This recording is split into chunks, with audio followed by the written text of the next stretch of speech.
বুধবার মরিয়নিতেও 560টি পরিবারকে ডিজিটালি জমি পাট্টা বিতরণ করা হয় এবং আজকে অসমের মুখ্যমন্ত্রী ডক্টর হিমন্ত বিশ্ব শর্মা জমি পাট্টা কর্মসূচির সূচনা করেন।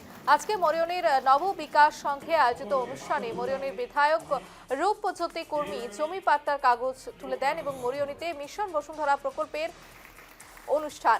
মরিয়নিতে 560টি পরিবারকে জমি পাট্টা বিতরণ এবং অনুষ্ঠানে পাট্টার কাগজ তুলে দেন বিধায়ক রূপজ্যোতি কুর্মী।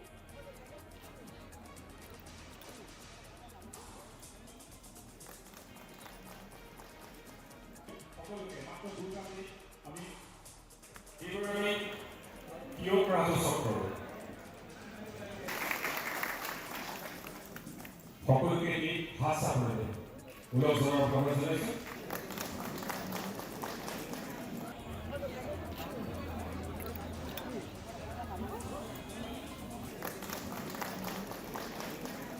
সকলকে মাত্র 2টা মিনিট আমি এইভাবে প্রিয় রাজচক্র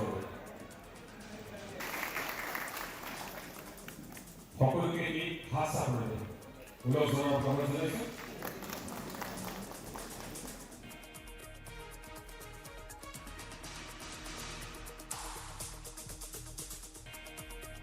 খবর সম্পর্কে বিস্তারিত জানবো। এই মুহূর্তে আমাদের সঙ্গে সরাসরি রয়েছে আমাদের প্রতিনিধি শুভাঙ্গী। যে খবর উঠে আসছে একেবারেই আজ অসমের বিভিন্ন জায়গায় এই জমির পাট্টা বিতরণ কর্মসূচি এবং দীর্ঘদিনের লড়াই বলা যেতে পারে এবং তারপরেই তারা হাতে পাচ্ছে জমির পাট্টা।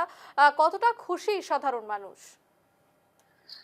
হ্যাঁ রূপালী, তোমাকে বলতে হবে আজকে অসমের মুখ্যমন্ত্রী ডক্টর হিমন্ত বিশ্ব শর্মা আজকে ভূমির পট্টা বিতরণ কার্যসূচি সূচনা করেছে। আর আজকে মরিয়নিতেও কিন্তু তার সমানে সমানে আজকে মরিয়নিতেও কিন্তু 560টি পরিবারকে মরিয়নির জনপ্রতিনিধি রূপজ্যোতি কুর্মী কিন্তু ভূমির পট্টা ওদের হাতে তুলে দিয়েছেন। খুব একটা উৎসব মুখের পরিবেশ বললেও কিন্তু কিছু একটা খুব একটা মিথ্যে বলা হবে না বা ভুল হবে না, কারণ অনেক বছর বছর ধরে কিন্তু তারা লড়াই করে যাচ্ছিলেন যে বসুন্ধরা যে মিশন 3.0 জড়িয়তে কিন্তু ওরা ভূমিপট্টা গ্রহণ করেন অসমের মুখ্যমন্ত্রী ডক্টর হিমন্ত বিশ্ব শর্মার কাছ থেকে। আর আজকে মরিয়নিতে কিন্তু বিধায়ক রূপজ্যোতি কুর্মীর হাত থেকে ওনারা যে ভূমির পট্টা ওনারা গ্রহণ করে। আজকে মরিয়নি এর পাশেই থাকা নকছাড়ি নববিকাশ সংঘের সৌজন্যে আজকে নববিকাশ সংঘে আয়োজিত এক অনুষ্ঠানে কিন্তু মরিয়নির বিধায়ক আর অন্যান্য যে সরকারি যে কর্মচারী বিষয়ববীয়ারা ছিল, তো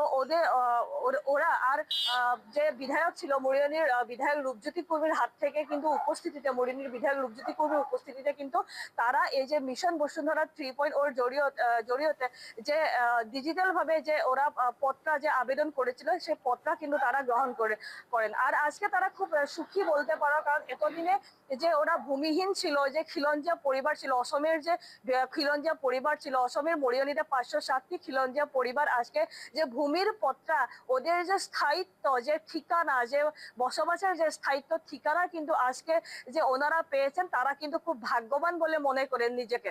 রূপালী, একেবারে শুভাংশী, তুমি যেমনটা তুলে ধরলে যে একেবারে খুশির হাওয়া বলা যায় মরিয়নিতে এবং 560টি পরিবারের হাতে ইতিমধ্যেই চলে এসেছে জমির পাট্টা। বহুদিনের লড়াই অবশেষে তাদের শান্তি এবং তাদের স্থায়ী ঠিকানা এবার তাদের হাতে। আপাতত ধন্যবাদ শুভাংশী।